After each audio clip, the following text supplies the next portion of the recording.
اب آئیے سنتے ہیں اس بہن کا مکمل تجربہ۔ انہوں نے لکھا ہے کہ پہلے جب میں سورہ البقرہ پڑھنا شروع کی تو میرے کندھوں میں اچانک درد شروع ہو جاتا تھا۔ آدھا سپارہ پڑھنے کے بعد پورے گھر میں عجیب سی بدبو محسوس ہوتی تھی اور میری نماز پڑھنے میں بھی دل نہیں لگتا تھا اور تسبیح پڑھنے کا بھی دل نہیں کرتا تھا، لیکن ماشاءاللہ اب سب ٹھیک ہے۔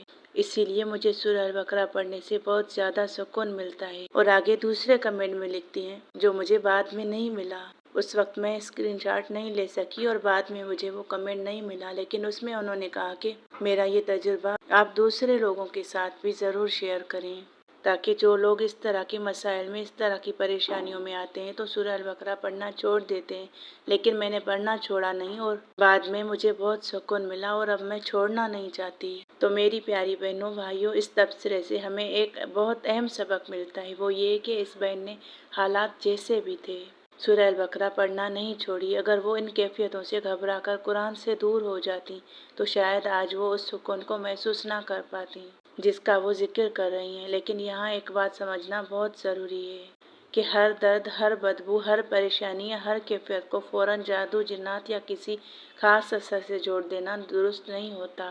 بعض اوقات جسمانی، نفسیاتی یا ماحول کی وجوہات بھی ہو سکتی ہیں، اس لیے ہمیں اعتدال کے ساتھ سوچنا چاہیے اور بغیر علم کے کوئی حتمی رائے مقرر نہیں کرنی چاہیے، کوئی حتمی رائے قائم نہیں کرنی چاہیے۔ البتہ قرآن پڑھتے وقت سستی آئے، دل نہ لگے، وسوسے آئیں یا انسان کا دل عبادت سے ہٹانے کی کوشش ہو، شیطان کا وار ہو، تو ایسے وقت میں ہمت نہیں ہارنی چاہیے۔ شیطان سب سے زیادہ یہی چاہتا ہے کہ بندہ اللہ کے کلام سے دور ہو جائے، خاص کر کے سورہ البقرہ سے، کیونکہ ان کے لیے سب سے زیادہ بھاری چیز جو ہے وہ سورہ البقرہ ہی ہے۔ لیکن کامیاب وہی ہوتے ہیں جو ان رکاوٹوں کے باوجود اللہ کا دامن نہیں چھوڑتے۔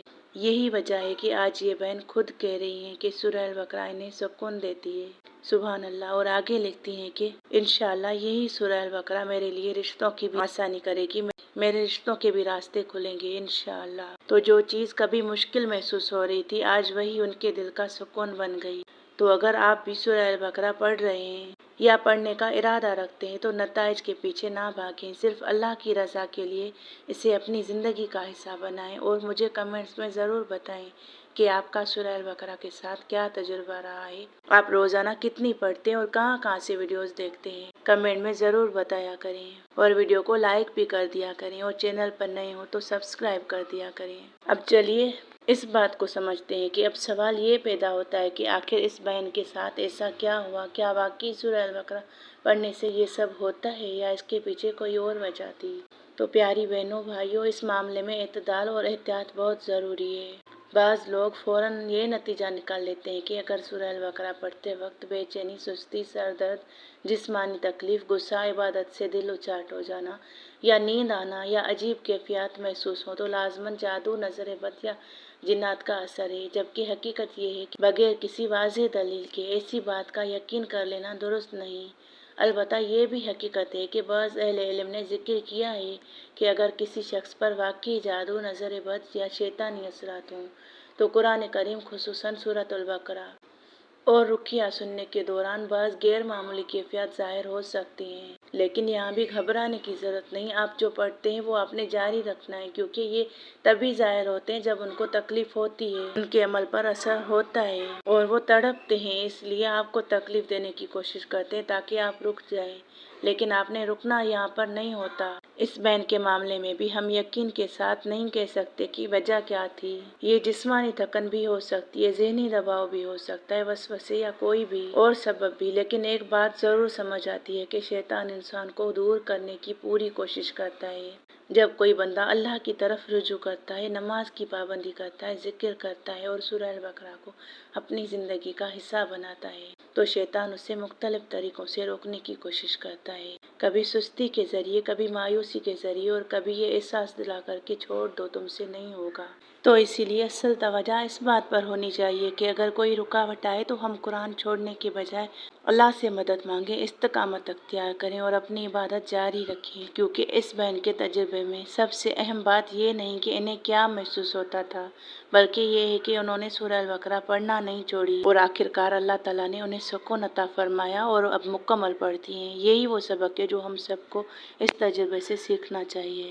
اور ایک بات میں آپ سے کہوں، اس طرح کی بچیاں بہت پیاری لگتی ہے، جو اپنی پریشانیوں میں، جو اپنے رشتوں کے انتظار میں ادھر ادھر نہیں بھٹکتی، خود کہیں پر اپنے رشتے ڈھونڈنے کی کوشش نہیں کرتی، اللہ کا راستہ اختیار کرتی ہیں، دعائیں کرتی ہیں، سورہ البقرہ پڑھتی ہیں، اللہ سے اپنا نیک ہم سفر مانگتی ہیں، اللہ پاک ضرور ان کے نصیب پھر کھول دیتا ہے۔ اللہ تعالیٰ ان ساری بہنوں کے رشتوں کی رکاوٹیں دور فرمائے، جو آج رشتے کے انتظار میں، نیک ہم سفر کے انتظار میں، اللہ پاک ان سب کی دعائیں قبول فرمائے۔ جو بچیاں سورہ البقرہ پڑھتی ہیں تو سورہ البقرہ ویسے بھی برکت، حفاظت اور رحمت والی سورت ہے۔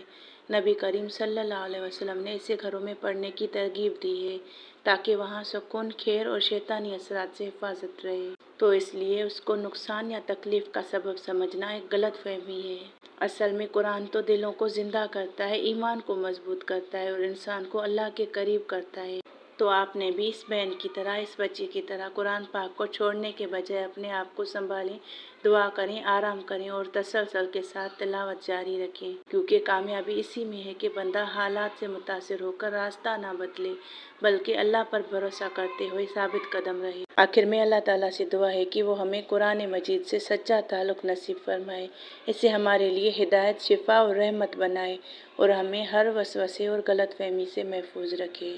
آمین ثم آمین۔ اور اگر اس طرح کی کیفیات محسوس ہوں تو آپ نے سورہ البقرہ کے ساتھ یہ عمل ضرور کرنے ہیں۔ ساتھ ہی مسنون دعائیں اور اذکار کا اہتمام بھی جاری رکھنا ہے، جیسے سورہ الفاتحہ، آیت الکرسی، سورۃ البقرہ کی آخری دو آیات یعنی آمن الرسول والی آیات، اور معوذتین یعنی سورہ فلق اور سورہ ناس۔ یہ وہ مبارک آیاتیں اور دعائیں ہیں جو نبی کریم صلی اللہ علیہ وسلم نے صبح، شام اور سونے سے پہلے پڑھنے کی ترغیب دی ہے۔ ان میں اللہ تعالیٰ نے شفا، حفاظت اور سکون رکھا ہے، اور ان اذکار کو معمول بنا لینے سے انسان کا دل مضبوط ہوتا ہے، خوف اور وسوسے کم ہوتے ہیں اور اللہ پر توکل بڑھتا ہے۔ اصل مقصد بھی یہی ہے کہ بندہ ہر حال میں اللہ کے ساتھ جڑا رہے، چاہے حالات آسان ہوں یا مشکل۔ لہٰذا قرآن کی تلاوت کے ساتھ ساتھ ان مسنون اذکار کو مستقل مزاجی سے جاری رکھنا بہت بڑی حفاظت اور برکت کا ذریعہ ہے۔